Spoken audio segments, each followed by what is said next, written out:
guys. So it's a bit early for me. I'm a bit jet lagged from vacation, and I decided to get into the studio early.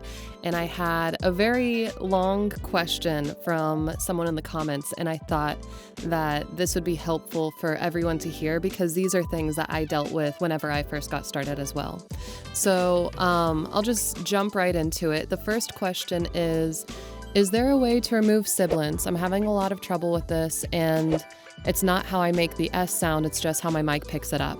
I've tried de-esser VST plugins, but they seem to add the echo. Basically, he's getting distortion. He has a lot of hard S's. He or she has a lot of hard S's in their recording, and they're trying to figure out how to mitigate that. So first, I would say whenever it comes to S's and P's, both of those tend to be very like poppy or, add like a little sibilance in your recordings.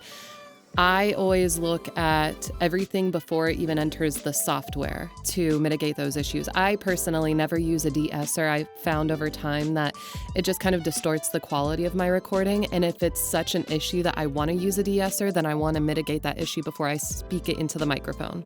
So first, I would look at your recording space and make sure that that's solid.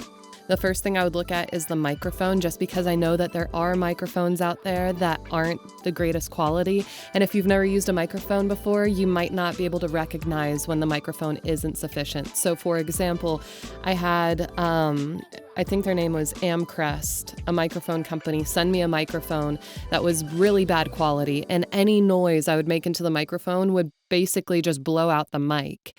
And they sent me a second one because I told them about the issues, and the second microphone had the exact same issues. So if they're selling those microphones to people that have never had a microphone before, then you might not know. So I would say whenever you're using your microphone and you're looking at the wave file when you speak it into your software, you want to be peaking between -9 and -12 decibels. Don't try to get to -3 decibels when you're speaking into the microphone. That's for the back end whenever you're doing your mastering process. -9 and -12, that's the range that you want to be in. If you're peaking way above that and there's no way to control it, the issue might be your microphone. If you've been trying to match the -3 decibels when recording, just take that down a little bit and see if that helps mitigate the issue. And finally, if neither of those are the issue, then it might be the way that you're speaking into the microphone. So with P's and S's, it's more of a technique. If you see how far away I am from the microphone now, that's a big difference than if I'm speaking right here directly into the microphone. Pop filters help, mitigate some of those issues, but sometimes maybe speaking a little bit off center from the microphone, maybe backing up from the microphone, or changing the way that it comes out in your speech. It might not sound like your S's are very hard when you're speaking normally, but sometimes it just, like hearing that in a recording after everything is cleaned up and you don't have the atmosphere around you or anything like that, it's just your pure voice, sounds a little bit different. So you might want to back off on the S's, maybe whenever you have P's, just soften those. I've seen people, when it becomes such an issue, they'll put a little like pencil or their finger right here to kind of help break that whenever they need to. So hopefully that helps. The second question was, let's see. What is the proper order of effects to apply in Audacity that won't distort it at all for the cleanest recording? In no particular order, they're using an EQ, a filter curve, noise reduction, loudness, normalization, compression limiter, and normalize again. So because you're using Audacity, I'm guessing that you're a beginner, and that because that's a free software that I've recommended to people just getting started. And with all the things that you're doing, if you really know your way around audio engineering, then that's great.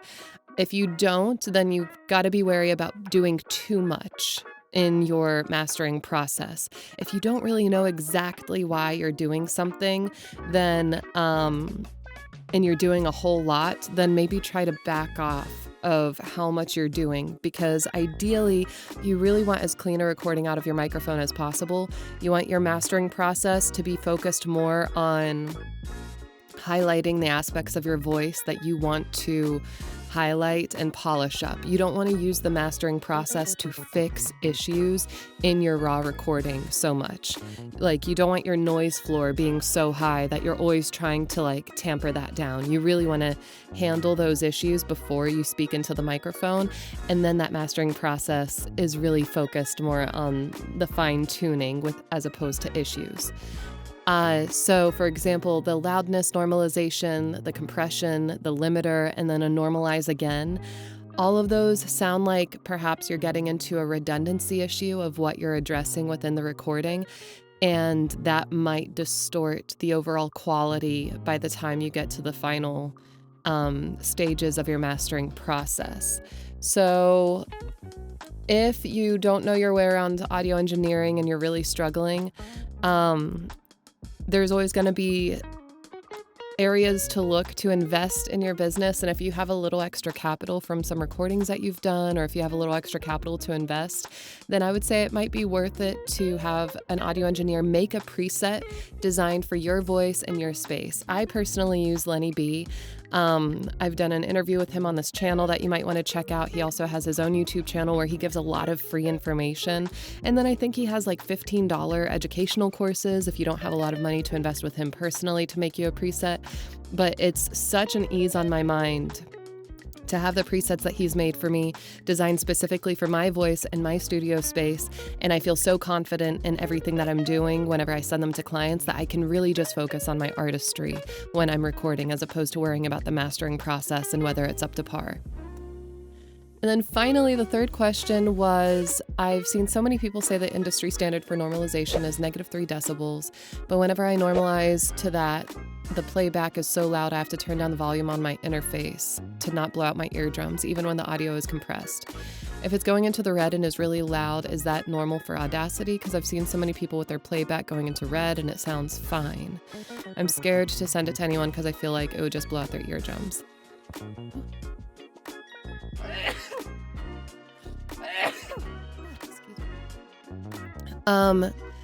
So yes, the industry standard is -3 decibels. That shouldn't be blowing out your eardrums or your speakers. And I think it could be one of two issues that you're having. So if you are peaking or blowing out in your recording before all of your mastering, then even after you master it down to -3 decibels, it won't solve all the blowouts that you had during recording.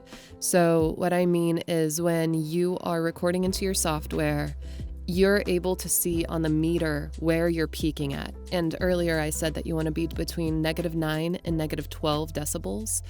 You'll be able to see that on the meter. And going into the red, I think on Audacity, it does go into the red for -3 decibels, but that's okay. I wouldn't worry about that too much, as I would focus on exactly where you're peaking. So if you're speaking into the microphone in your raw recording and is jumping to 0 decibels, you're probably going to be blowing out your recording no matter what. And then it doesn't matter if you normalize down to -3 decibels, it's still going to be distorted and like a messed up recording. If that's not the issue, then I would listen, or I would take a look at your playback equipment. So your quality check, I have 2 speakers that are triangulated directly with my head, so I can hear the most clear playback quality possible.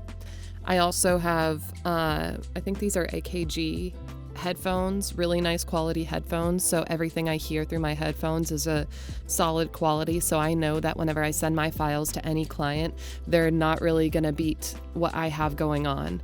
And if they have a really good setup, then I know that they're going to be hearing it exactly as I'm hearing it. So I would look at those 2 things. Based off of everything that this example in this question has said, between the really hard S's in their recordings, and then hearing some distortion or not being happy with the post mastering, and then having issues with normalizing to -3 decibels, I would take a guess at saying that the issue is lying within the equipment setup itself. So if you're having such an issue with blowouts and hard S's, you might want to check the quality of your microphone. I don't know whether or not this person is using an interface, but that's where you really control your gain, which is why I don't recommend using a USB microphone. So then you have more control before things enter your software. So I hope that stuff is helpful. If anybody has questions or if you're struggling with the same issues, go ahead and leave it in the comments and I'll try to get around to it. I'll see you guys next time. Bye.